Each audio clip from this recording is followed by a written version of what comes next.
In Texas prisons, the most dangerous thing an inmate can lose is not their freedom. It's their sense of reality. Because long before the body gives up, the mind starts to fracture.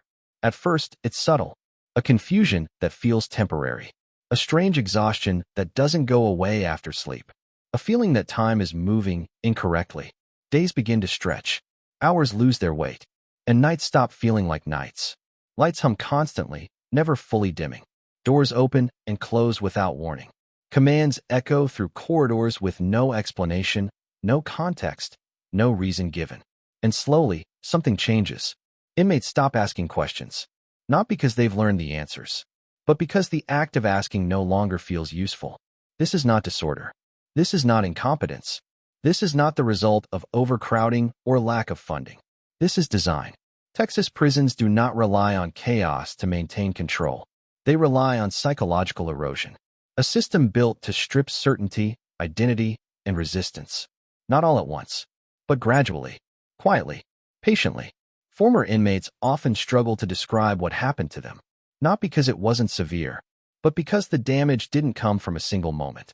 There was no clear breaking point, no dramatic collapse. Instead, the mind began to bend. Memory slipped first. Dates stopped matching. Weeks blended together until the past felt unreachable. Then emotion followed. Anger dulled. Hope weakened.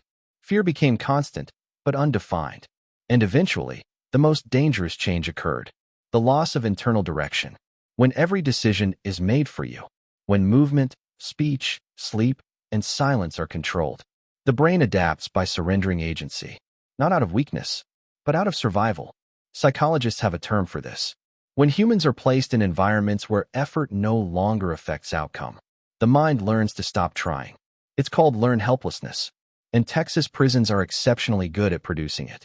In these facilities, punishment is not always loud. It doesn't always involve physical force. Often, it looks ordinary. A delayed response to a request, an unexplained lockdown, a rule enforced one day and ignored the next. Uncertainty becomes the punishment. Because when rules change without warning, the brain stays in a constant state of alert. Stress hormones spike, sleep quality collapses, cognitive function deteriorates, and over time, the mind becomes easier to shape. Inmates begin to measure life in counts instead of days, in meals instead of hours, in lockdowns instead of weeks. Conversation becomes shallow, thought becomes narrow, imagination fades. Some inmates report talking to themselves, not out of madness, but out of desperation for mental stimulation. Others describe losing the ability to hold normal conversations after release. Simple social interactions trigger panic. Crowds feel overwhelming. Silence feels unsafe. This damage does not stay behind bars. It follows. Because Texas prisons are not designed around rehabilitation as a priority. They are designed around control efficiency. A mentally subdued population requires fewer interventions, fewer confrontations, fewer resources. Broken minds are cheaper to manage than healed ones. And the system understands this. The longer an inmate remains psychologically compliant, the smoother operations become. But the cost is invisible on spreadsheets. It appears later, in rising anxiety disorders, in emotional numbness, in explosive reactions to minor stress. It appears when inmates return to society carrying damage they were never treated for. Texas prisons do not ask whether the mind will recover. They ask whether the inmate will comply. And most do, not because they agree with the system, but because resistance becomes exhausting. Hope requires energy. Questioning requires confidence. And confidence erodes in environments designed to dismantle it. By the time release comes, many inmates no longer feel prepared for freedom. Some even fear it. Because inside prison, life was reduced to rules and repetition. Outside, choices return all at once. And for a mind conditioned to obey, freedom can feel like danger. This is the hidden reality of Texas prisons. Not the violence seen in headlines. Not the riots captured on footage. But the quiet dismantling of the human mind. One routine, one rule, one sleepless night at a time. And the most disturbing part? This system is not hidden. It is not secret. It is not accidental. It is functioning exactly as intended. And once you understand how it works, you can never look at incarceration the same way again. Before we begin, tap like, leave a comment, and subscribe to the channel. Your support helps us uncover the darkest corners of the prison system. Now let's step inside. Texas prisons do not begin breaking the mind with violence. They begin with structure. From the moment an inmate enters a Texas correctional facility, the first thing taken is not freedom, it is self-direction. Every movement becomes conditional. Every decision becomes supervised. Every moment is regulated by a system that does not explain itself. Inmates are told where to stand, when to walk, when to eat, when to sleep, when to be silent, and more importantly, when not to ask why. This loss of control does not happen gradually. It happens immediately. Within the first days, inmates realize something unsettling. Effort does not guarantee outcome. You can follow every rule and still be punished. You can comply perfectly and still lose privileges. You can do everything right and still be locked down without explanation. This is not inconsistency. It is conditioning. Texas prisons operate on a philosophy that psychologists understand well. Humans adapt fastest when unpredictability replaces logic. When rules are consistent, people learn how to navigate them. When rules shift without warning, the brain remains in survival mode. And survival mode is where critical thinking begins to shut down. Counts interrupt sleep at irregular hours. Sometimes once, sometimes multiple times a night. Lights snap on without warning. Orders are shouted without context. Compliance is expected instantly. Sleep deprivation is not officially listed as punishment, but its effects are identical. Memory weakens. Emotional regulation collapses. Irritability spikes. And a tired mind is a controllable mind. Texas prisons rely heavily on this principle. The environment itself becomes the authority. Inmates quickly learn that nothing belongs to them, not even time. Meals are eaten not when hunger appears, but when the schedule allows. Showers are permitted only when granted. Recreation disappears during lockdowns that may last days or weeks. And lockdowns rarely come with explanations. No timeline, no warning, no reassurance, just confinement. The brain responds to this kind of uncertainty by constantly scanning for threat. Stress hormones remain elevated. The nervous system never fully relaxes. Thoughts become reactive instead of reflective. Over time, inmates stop thinking long-term. Planning loses purpose when outcomes feel random. This is where psychological control begins to deepen. Texas prisons do not need to punish everyone harshly. They only need to demonstrate that punishment is possible at any time. And the possibility alone is enough. Privileges are removed arbitrarily. Programs are suspended without notice. Transfers occur suddenly, severing fragile routines and social connections. Each disruption sends the same message. Nothing here is stable. Humans require predictability to feel safe. Without it, the mind becomes defensive. Inmates begin to withdraw. Conversation becomes cautious. Trust disappears. Silence becomes safer than speech. And silence is exactly what the system rewards. Those who question rules are labeled disruptive. Those who complain are documented. Those who resist are isolated. Compliance becomes the path of least harm. But compliance has a cost. When a person stops asserting boundaries, identity begins to erode. In Texas prisons, individuality is inconvenient. Uniforms remove distinction. Identification numbers replace names. Personal items are restricted or removed entirely. The message is subtle but constant. You are not an individual. You are a unit to be managed. Over time, inmates begin referring to themselves in institutional language. They speak in terms of counts, shifts, and classifications. They measure life in procedures instead of experiences. This linguistic shift reflects a deeper psychological one. The self becomes secondary to the system. Psychologists describe this as institutionalization, a process where individuals adapt so thoroughly to controlled environments that independence becomes unfamiliar. Texas prisons accelerate this process intentionally. The less inmates rely on themselves, the more they rely on the system. And reliance creates dependence. Dependence reduces resistance. Another powerful tool used is delayed response. Requests are not denied outright. They are ignored. Medical requests sit unanswered. Administrative questions receive no reply. Concerns vanish into paperwork. This delay teaches inmates that asking leads nowhere. Eventually, many stop asking altogether. Not because their needs disappear, but because hope does. Hope is dangerous in controlled environments. It motivates action. Texas prisons neutralize hope by exhausting it. When effort brings no reward, the brain adapts by conserving energy. Motivation fades. Initiative collapses. This is not laziness. It is neurological self-preservation. The system understands this. A population that has stopped trying is easier to contain than one that still believes in change. This control extends even to posture and movement. Inmates are taught how to walk, where to place their hands, where to look, and where not to. Eye contact can be interpreted as defiance. Standing still can be interpreted as resistance.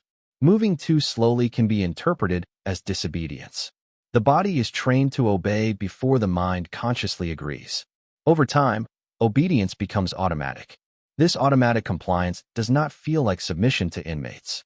It feels like survival. And that is what makes it effective. Because survival bypasses morality, logic, and long-term consequence. Survival only asks one question. What causes the least harm right now? Texas prisons are built to make obedience the answer. The environment reinforces this constantly. Loud noises signal authority. Keys signal power. Doors signal finality. Every sound carries meaning.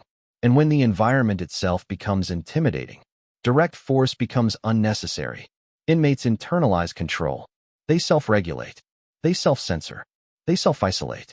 The system no longer needs to watch everyone closely, because the inmates watch themselves. This is psychological efficiency. By the time inmates reach this stage, punishment becomes rare, not because behavior has improved, but because resistance has diminished. And the most unsettling part? Many inmates do not realize this transformation is happening. They believe they are adapting well. They believe they are coping. Only later, often after release, do they recognize what was taken from them. The ability to choose. The ability to assert. The ability to trust their own judgment. Texas prisons do not announce this loss. They normalize it. And normalization is the most powerful form of control. Because once something feels normal, it stops being questioned. When most people think of psychological torture in prison, they imagine solitary confinement. A concrete box. A steel door. 23 hours a day alone. But in Texas prisons, the most damaging isolation often happens without solitary confinement. It happens in plain sight. In shared spaces. Surrounded by people, yet functionally alone. This form of isolation is quieter, slower, and far more effective. Texas prisons have perfected a system where inmates can be physically present among others while remaining mentally disconnected from all meaningful human interaction. At first, inmates don't recognize it as isolation. They still see faces, still hear voices, still stand in lines. But something crucial is missing. Conversation is limited. Touch is forbidden. Trust is dangerous.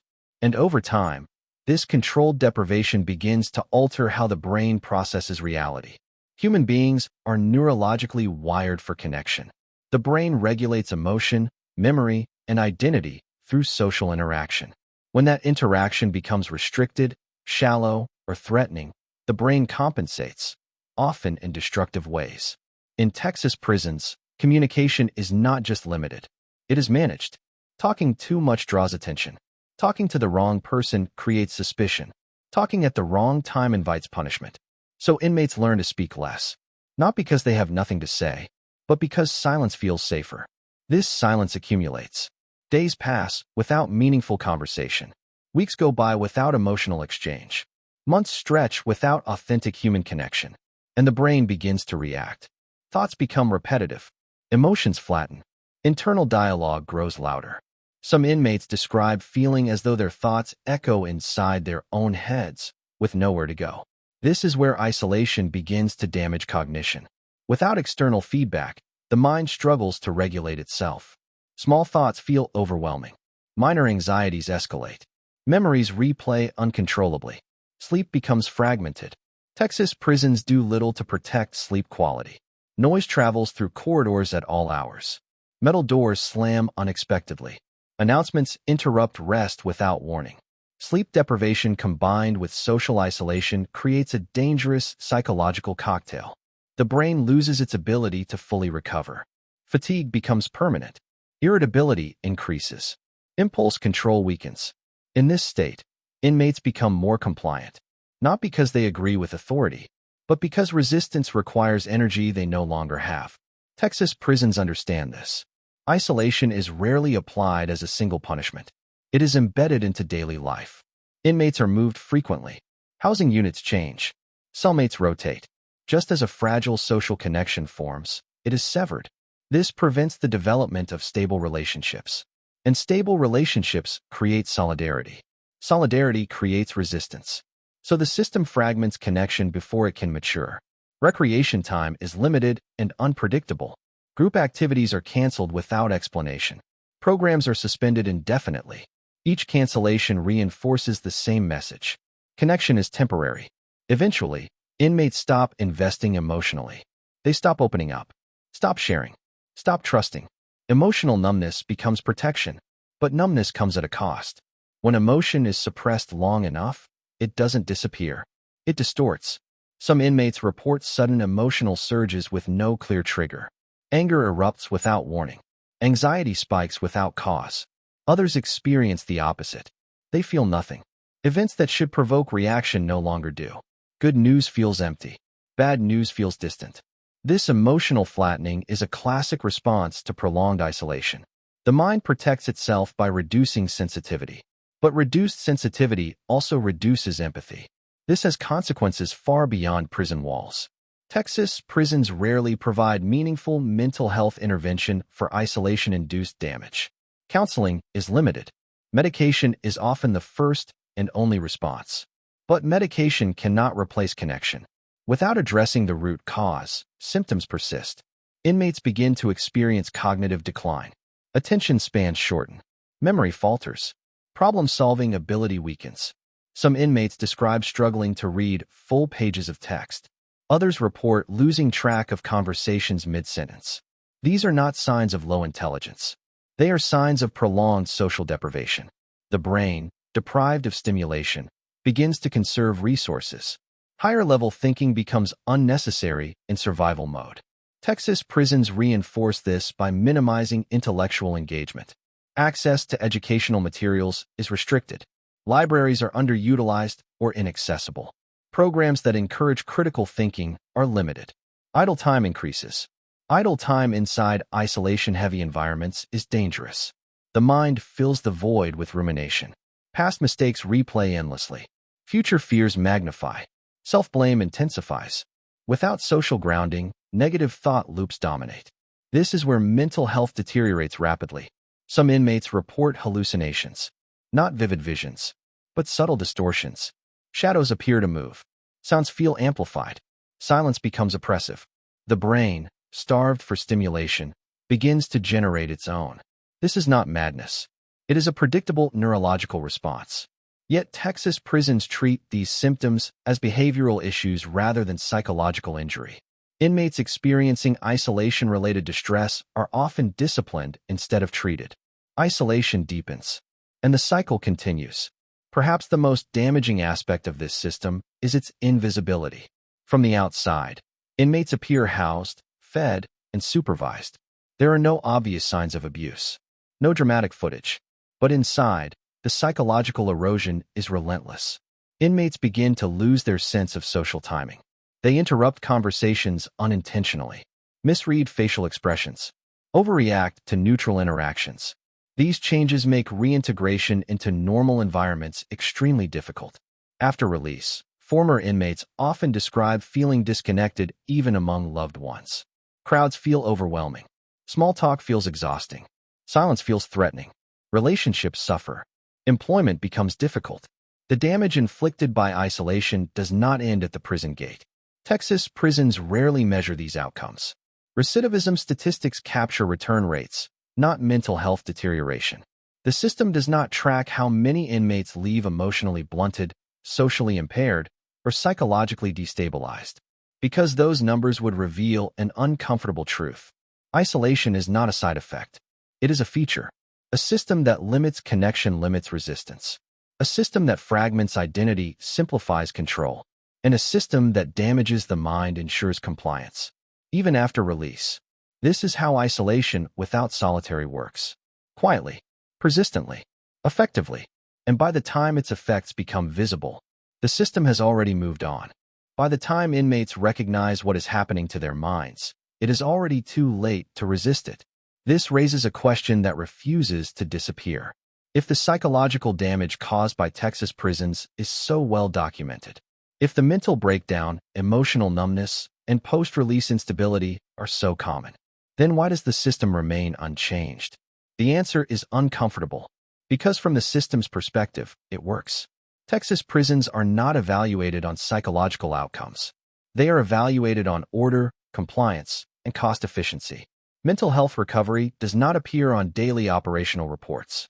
But comm units do. Reduced incidents do. Fewer disruptions do. And psychologically worn-down inmates create fewer problems. A population that questions less, resists less, and reacts less is easier to manage.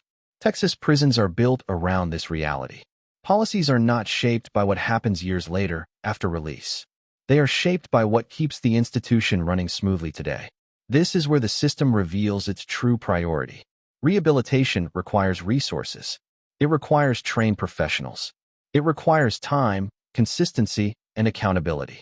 Psychological control requires none of those things. It relies on environment, repetition, and pressure. Once established, it maintains itself. The system does not need to actively break every inmate. It only needs to create conditions where breaking becomes inevitable. Over time, staff adapt to this structure as well. Correctional officers are trained primarily in control, not psychology. They are rewarded for maintaining order, not for fostering recovery. When psychological harm reduces behavioral incidents, it is perceived as success. Quiet units are labeled well-managed.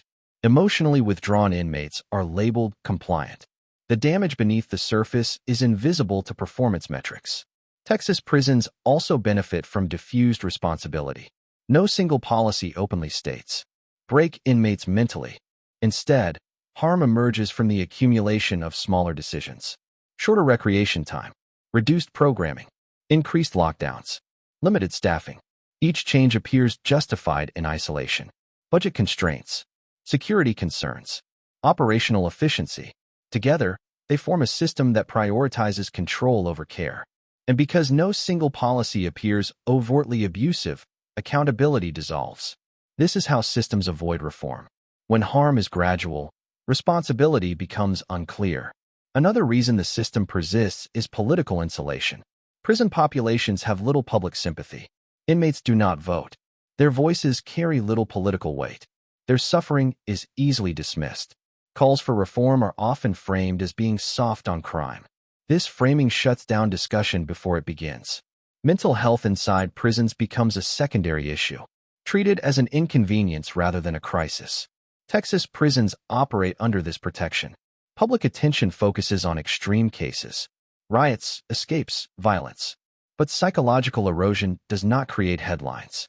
There are no viral clips of emotional numbness, no footage of identity collapse, no images of slow cognitive decline. So the system continues quietly. Another factor is institutional normalization. Staff working within the system adapt to its logic. Behaviors that would seem alarming outside prison walls become routine inside. An inmate staring blankly at a wall for hours becomes unremarkable. A lack of emotional response becomes normal. Social withdrawal becomes expected. When abnormal conditions persist long enough, they redefine normality. This normalization extends to policy decisions. Reducing recreation time becomes standard practice. Limiting programs becomes routine. Isolation becomes a default response. Because the system has learned that order increases as stimulation decreases. Texas prisons also rely on fear-based deterrence. The psychological damage inflicted inside is often justified indirectly. If prison is harsh, people won't want to come back. This logic ignores reality. Fear does not rehabilitate. It traumatizes. And trauma does not prevent crime. It increases instability. But this contradiction is ignored because the system does not measure long-term outcomes. Recidivism is blamed on individuals, not environments. When former inmates struggle after release, the narrative is simple. They failed to change. The role of psychological damage is rarely acknowledged. This deflection protects the system from scrutiny. Texas prisons also benefit from bureaucratic inertia.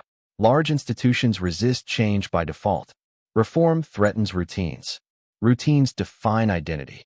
Introducing mental health, centered policies would require retraining, oversight, and cultural shifts. These changes are perceived as risks, and institutions built around risk avoidance choose stagnation instead. The system remains unchanged not because alternatives are unknown, but because change disrupts control. There is also a deeper, more unsettling truth. Psychological control reduces violence inside prisons.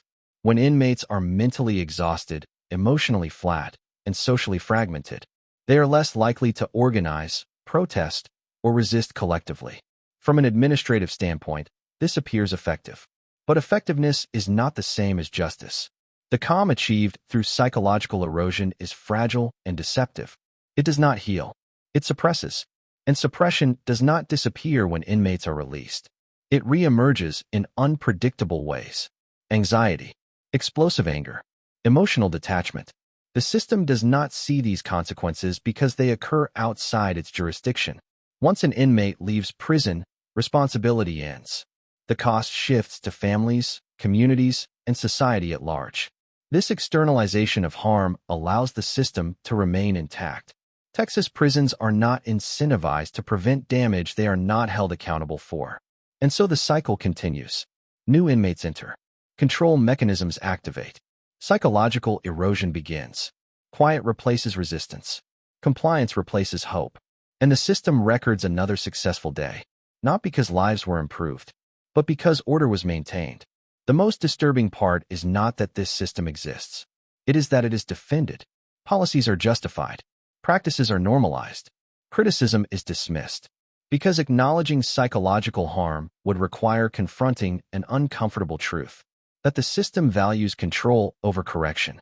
Until that priority changes, reform remains unlikely, and the damage continues, not as an accident, but as a consequence of design. Release day is often imagined as a moment of victory. A door opens. Paperwork is signed. The prison is left behind. But for many inmates exiting Texas prisons, release is not relief. It is shock. The first sensation many describe is not happiness, but confusion. The world feels too large, too exposed, too uncontrolled. Inside prison, life was narrow. Movements were limited. Boundaries were clear. Outside, there are no walls guiding behavior. And the mind, conditioned for restriction, struggles to adjust. Former inmates often describe the first hours of release as unreal. Colors feel brighter than remembered. Sounds feel sharp and invasive. Movement feels chaotic. Cars move too fast. People speak too loudly. Spaces feel uncomfortably open. This is not excitement. It is sensory overload. Texas prisons condition the nervous system to remain in a constant state of alert. Threats could appear without warning. Rules could change instantly. Punishment could arrive arbitrarily. The brain adapted by staying ready at all times. Release does not turn that system off. Hypervigilance becomes permanent.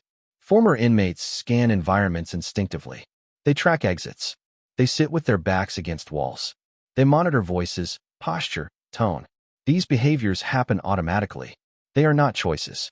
They are trauma responses. Sleep is often the first major casualty. Inside prison, sleep was fragmented but predictable. Noise was constant. Silence was rare. After release, quiet rooms feel unsettling. Former inmates report difficulty sleeping in silent environments. The absence of noise feels unsafe. Some leave televisions or radios on all night. Others sleep with lights on. Many wake suddenly, disoriented, expecting counts, doors, or shouted commands.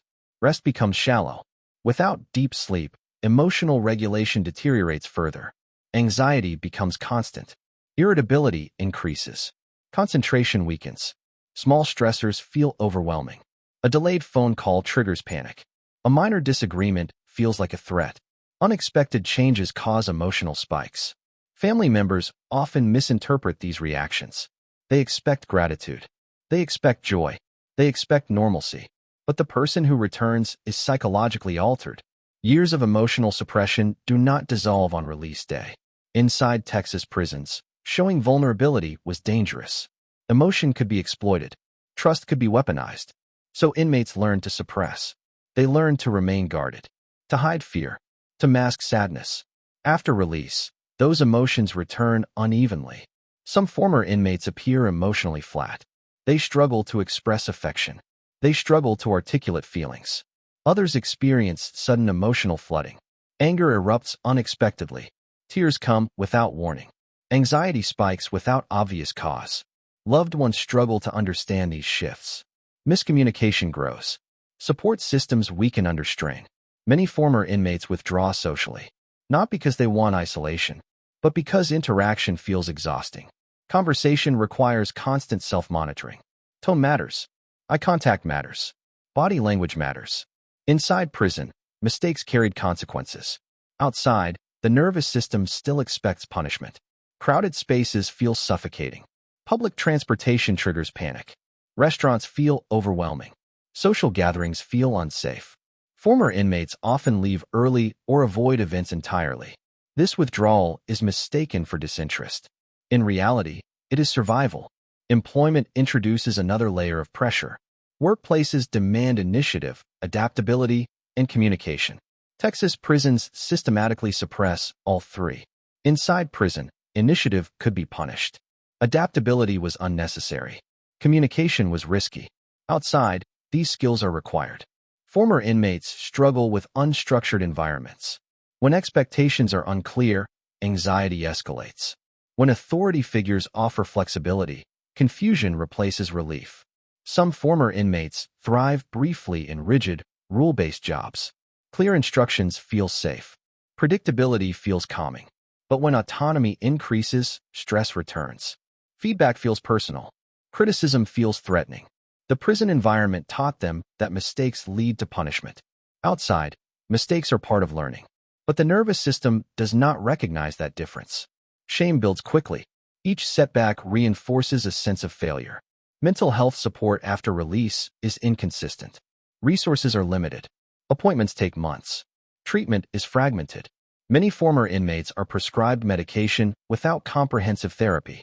Medication dulls symptoms. It does not repair identity. Without trauma-informed care, damage persists. Anxiety becomes chronic. Depression deepens. Emotional numbness alternates with explosive anger. Some former inmates experience intrusive memories. Not dramatic flashbacks, but fragments. The sound of keys. The slam of a door. The echo of a command. These memories surface unexpectedly. At work. At home. During conversations. The mind replays what it was trained to remember. Substance use becomes a coping mechanism for some.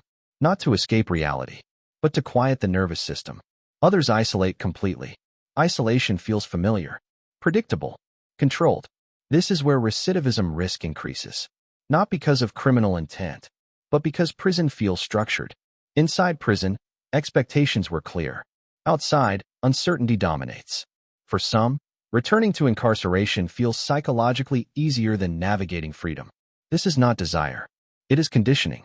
Texas prisons rarely acknowledge this reality. The system defines success as release. What happens afterward is treated as personal failure.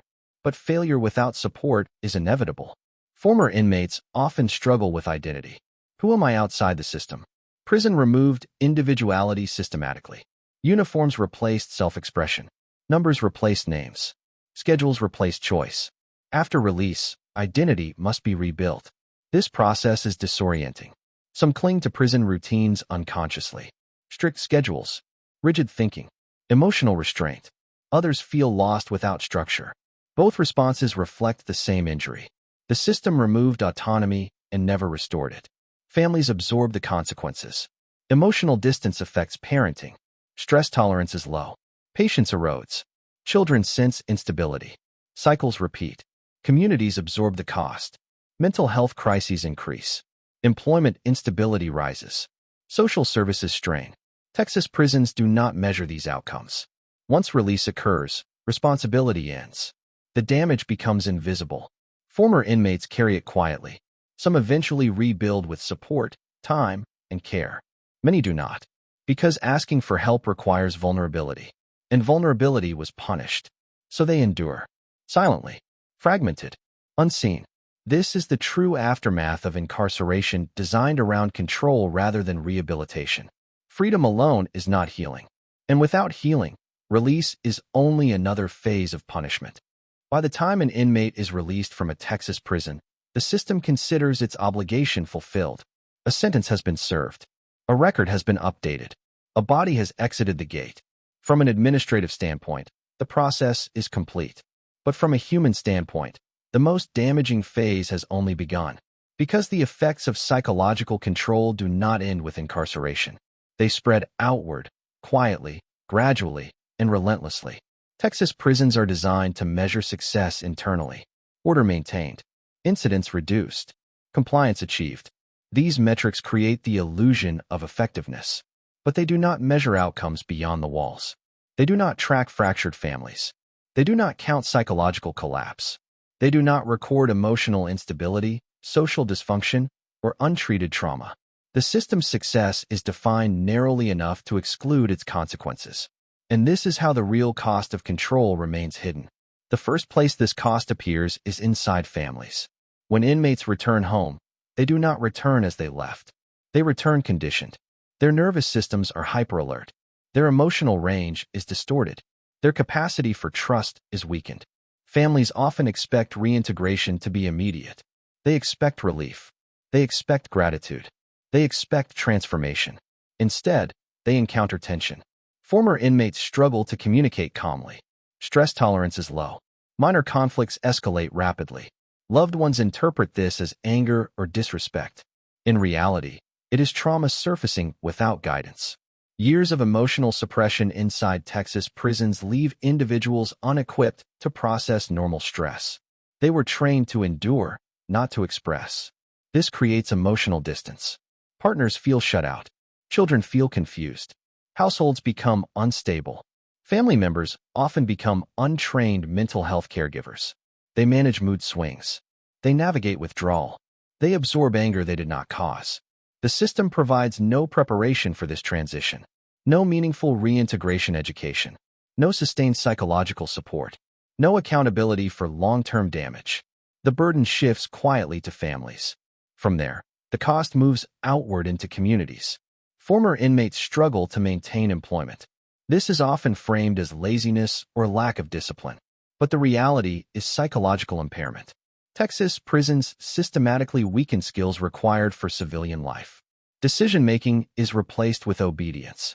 Initiative is punished. Emotional regulation is suppressed. Work environments demand precisely what prison environments dismantle: autonomy, communication, adaptability. Former inmates enter these environments already disadvantaged. When conflicts arise, their responses are shaped by survival conditioning. Authority triggers anxiety. Criticism triggers defensiveness. Uncertainty triggers shutdown. Job instability follows. Employment gaps widen. Financial pressure increases. Stress compounds. This instability feeds a cycle of failure. Each setback reinforces shame, and shame discourages help-seeking. Mental health systems are overwhelmed and under-resourced. Former inmates face long wait times, fragmented care, limited trauma-informed treatment. Medication is often offered as a substitute for therapy. Symptoms are managed. Damage remains. Substance use becomes a coping mechanism for some, not for pleasure, but for relief, to slow racing thoughts, to dull hypervigilance, to escape constant internal pressure. Communities absorb the consequences. Emergency services respond to crises that could have been prevented. Hospitals treat symptoms rather than causes. Social services stretch thin. Texas prisons do not absorb these costs. They are distributed across society. This separation allows the system to maintain an appearance of efficiency. The most visible manifestation of this failure is recidivism. When former inmates return to prison, the narrative is simple. They chose to come back. This explanation is convenient. It removes responsibility from the system, but it ignores psychological reality. Many returns are not driven by criminal intent. They are driven by collapse. Prison provided structure, predictability, clear rules. Freedom provided complexity.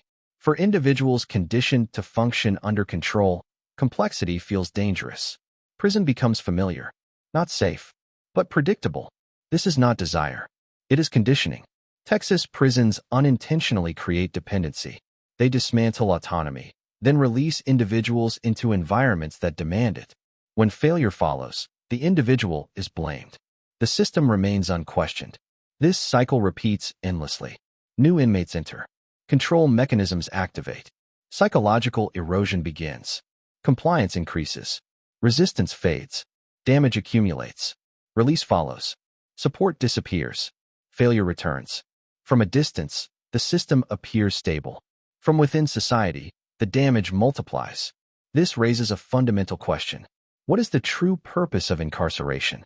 If the goal is public safety, then why does the system release people less capable of functioning peacefully? If the goal is rehabilitation, then why are environments structured to suppress the very skills rehabilitation requires?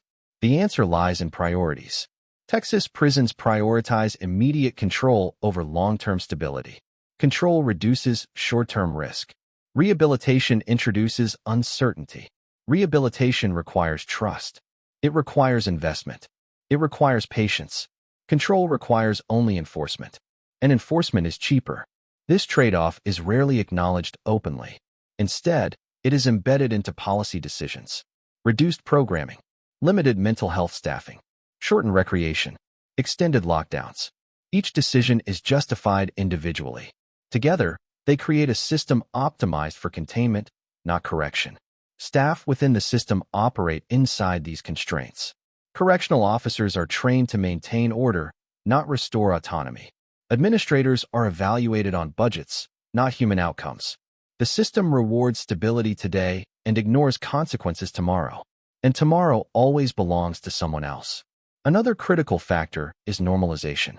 Psychological damage becomes routine. Emotionally flat inmates are considered manageable. Withdrawn inmates are considered compliant.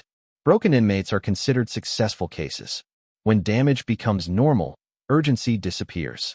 Reform becomes unnecessary. The public rarely sees this reality. Psychological erosion does not produce dramatic footage. It produces quiet suffering. No riots. No headlines. No urgency. So attention fades. The system persists. And society continues paying the cost indirectly. Through unstable families. Through strained services. Through repeated cycles of incarceration. Texas prisons are not isolated institutions. They are producers of long-term psychological outcomes. When those outcomes are ignored, society absorbs them by default. The true cost of control is not measured in prison budgets. It is measured in fractured lives. In children growing up around unresolved trauma. In communities absorbing instability they did not create. In repeated cycles that could have been interrupted but weren't. This is the reality beneath the system. Control achieved through psychological erosion does not create safety. It creates delayed harm. And until that harm is acknowledged, measured, and addressed, the system will continue to function exactly as designed. Not to heal, not to rehabilitate, but to control and export the damage. When the cameras turn off, when the gates close behind the last inmate, and when the system reports another day of order and control, the story does not end. Because prisons do not exist in isolation. They exist within society. They shape people who eventually return to society. And whatever those institutions create does not stay behind bars. Throughout this documentary, we have examined Texas prisons not through headlines or statistics, but through their psychological consequences. Not the violence that draws attention, but the quieter damage that rarely does. We've seen how control replaces choice, how routine replaces identity, how isolation replaces connection, and how minds adapt to survive environments never designed for healing. The system calls this discipline. It calls this security. It calls this order. But order achieved through psychological erosion carries a cost that does not appear on balance sheets, a cost that does not disappear at release. That cost follows people home. It follows them into families that struggle to reconnect, into workplaces that don't understand their reactions, into communities that absorb instability without knowing its source. And when those individuals fail to adjust, when they struggle, when they break down, the blame is placed squarely on them, rarely on the system that shaped them. This is the uncomfortable truth at the heart of incarceration built on control. Punishment can suppress behavior, but suppression is not the same as rehabilitation. Silence is not growth. Compliance is not healing. And fear is not reform. A system that removes autonomy cannot expect autonomy to magically return. A system that punishes vulnerability cannot expect emotional stability. And a system that breaks the mind cannot expect peace. The question is not whether prisons should hold people accountable. Accountability matters. The question is how that accountability is enforced, and what kind of people are being returned to society afterward. Because every inmate released is no longer just an inmate. They are a parent, a partner, a co-worker, a neighbor, and whatever prison has taught them will shape how they exist in the world. If incarceration creates individuals who are emotionally disconnected, hypervigilant, and psychologically damaged, then the consequences do not belong to prisons alone. They belong to all of us. This is not about sympathy. It is about reality. A system focused solely on control produces short-term order and long-term instability. Until that truth is confronted, the cycle will continue. People will enter. Compliance will be enforced. Damage will occur. Release will follow. Support will disappear. And failure will be blamed on the individual. Over and over again. The real question is not whether this system works. It clearly does. For control, the real question is whether control alone is enough, and whether a society that inherits the damage can afford to ignore it any longer. That is the question Texas prisons leave behind, and it is a question that does not end at the prison gate. Thanks for watching. Like, share, and subscribe.